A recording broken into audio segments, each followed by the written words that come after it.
Hey there, welcome to the channel. So today I am going to do a follow-up to my Southwest drought video.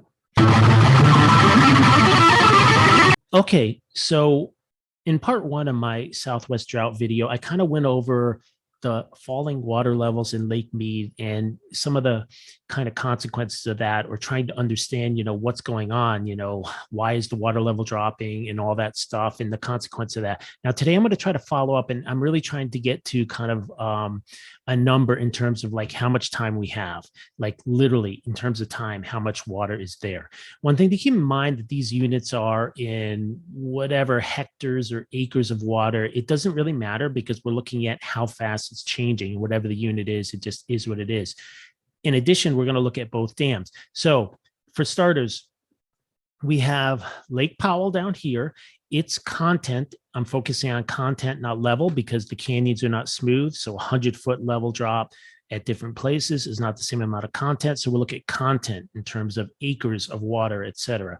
So we have Lake Powell down here, Lake Mead up here. This is basically all the data of the content. So it's the average content for the year. And then in the red, is the change. So I just do year-over-year change in that water content level. So a couple of things to notice here.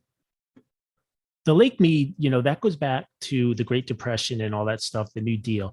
And so basically they started filling it somewhere in 41, 42. So this is where the start of the date is. Lake Powell came on later on, and this came on in about 1963. So you see that I kind of tried to line up the charts here. What's happening is, so I'm trying to look, first of all, this is the current situation. Back here, Lake Mead, back in 98, we peaked out at really the peak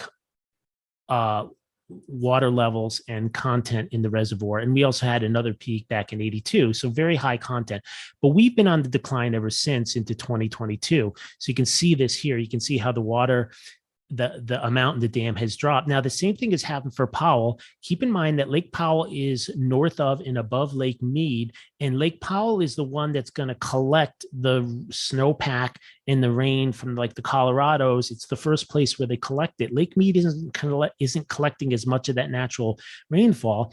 It's more driven by releases from Lake Powell down into Lake Mead. Okay, so they both kind of go together. They're attached at the hip, as so they say. So in both cases, when you look at it, since this peak in, call it 2000, in the last 22 years, both of these have been dropping like a stone.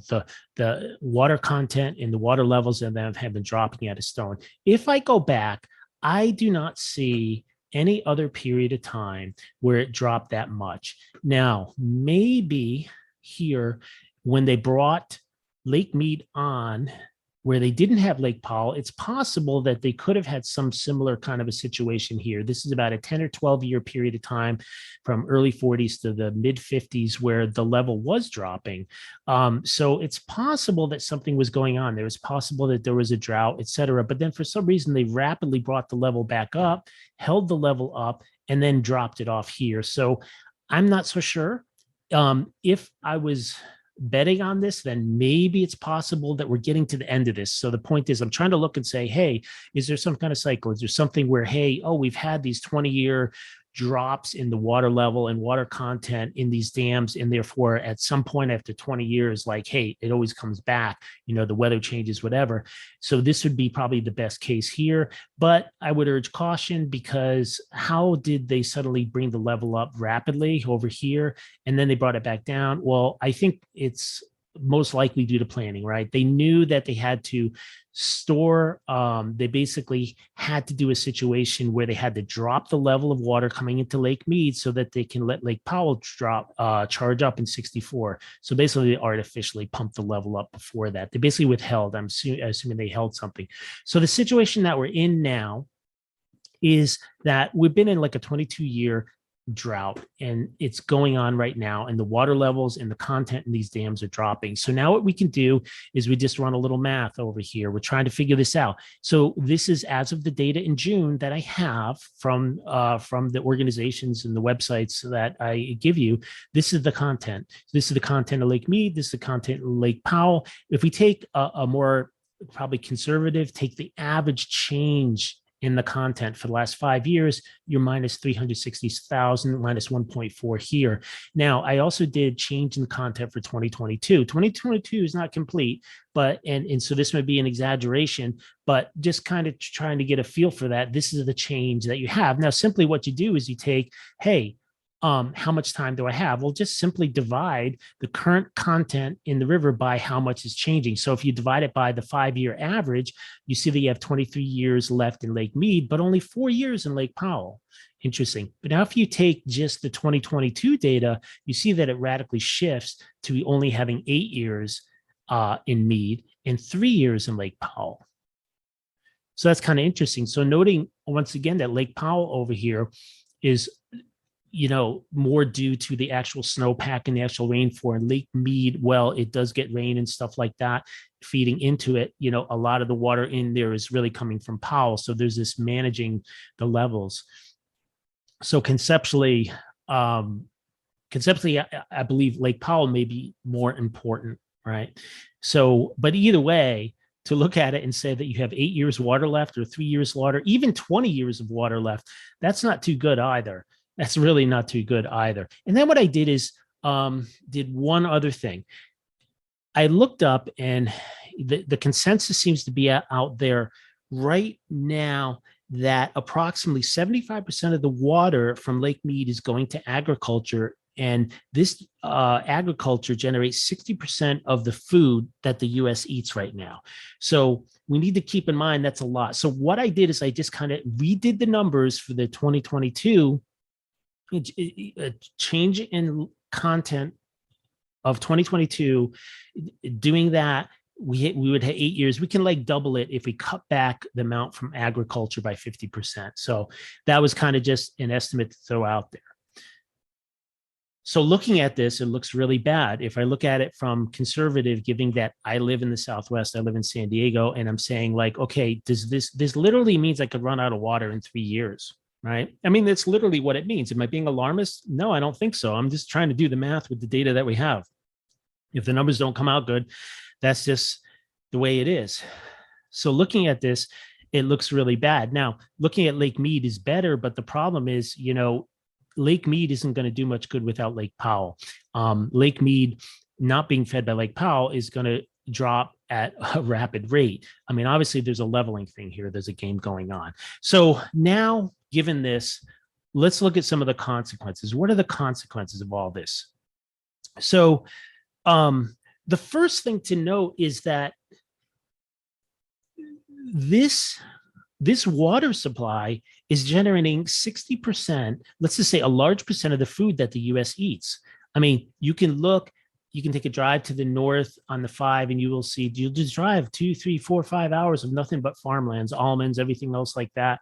And then you can drive out to the desert on the other side and you have this massive like irrigation for farming out there. So this, according to what I've read, it's 60% of the US food comes and grown in this region. So the first consequence is that food prices are going to go up, and they're going to go up a lot because they are going to have to cut water from agriculture. When you get to a situation where it's going to be like, hey, people literally don't have water to take a shower, to drink, they're going to cut that from agriculture first, no matter what. So that's the first consequence. And that's also a consequence of, even if this thing doesn't run out, even if we don't get to Deadpool on Lake Mead and we totally run out of water, they're going to have to cut back on agriculture. There's going to be less food grown in this part of the region. So the second part of this to look at is, once people realize that, like I'm realizing now, that, hey, what is my house worth?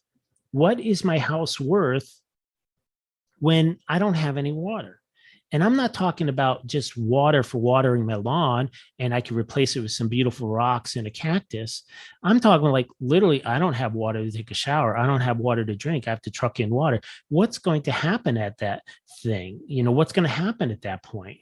So there's two consequences of this. So your first consequence is high food prices and food scarcity. The second thing is you're going to have a mass exodus.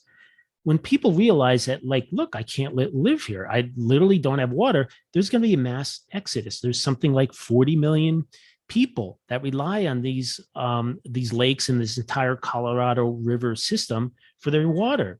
When this happens, they're going to be leaving. So you're going to have a dislocation of 40 million people trying to move across the country to go somewhere else to live because they can't live here. Okay. So that's going to be a massive disruptive thing. Now, the next consequence is going to be financial.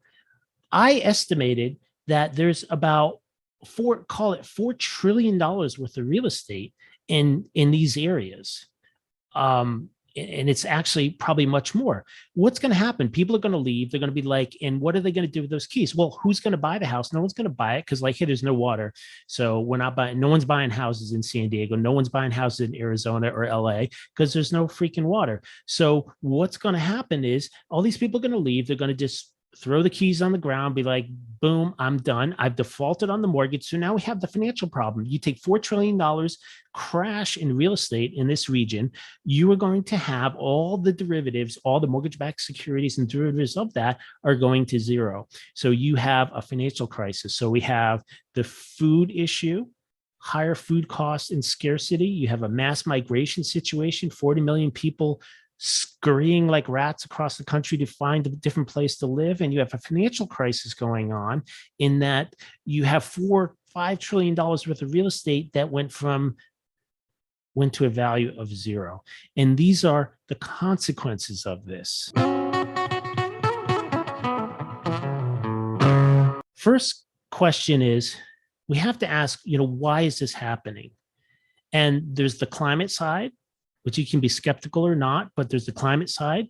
And then the other side is this part of the country may never have been able to support this number of people. So even if we didn't have a problem of increasing temperatures, even if we didn't have a problem of possible aridification of this region, even if that wasn't the case, we may have gotten to a point where, look, this region can't support this many people given the water infrastructure that we have. So this could, in fact, be the case. So now if we want to go to the solutions, what are the solutions? First of all, just letting people fend for themselves and 40 million people scurry across is just a disaster. And I'm not even bringing up the fourth consequence of the civil unrest that's going to happen there. I mean, that could potentially be horrific. But putting that aside, look, you need water and you need water at all costs. So there's going to be certain consequences. So to get water, what do you need? You need power. So this is, once again, lost. If you wanted to create massive infrastructure to bring water from east over the Rockies, find a way to do it, whatever, you're talking massive infrastructure for power as well to do it. So basically, whatever, tapping into the Mississippi River, tapping into other areas where you have flooding, et cetera, tapping into something like that. That's one thing that you can do. So the first step, though, is you have to build energy. So you have to build, and we're not talking solar. We're talking about either natural gas or nuclear. Preferably, it should be green, which would mean it would be molten salt reactors, new technology. That would be the way it should be to give you the energy, and then the infrastructure to bring water in from the east, some other part that has not been affected by this. Secondly, you need desalination. Once again, you need lots of power to do that, but same thing, molten salt reactors, that type of thing. And along the coast, doing desalination. These are some of the solutions that would help resolve the issue. The problem is it would take, at minimum, if you started now, 10 to 20 years to do that. So the question is, why don't we do that? And the answer is, well, we should do that, but we're probably not going to do that. So that's it for this one. Bunch of happy news, trying to put the house on the market and move. Talk to you later. Bye.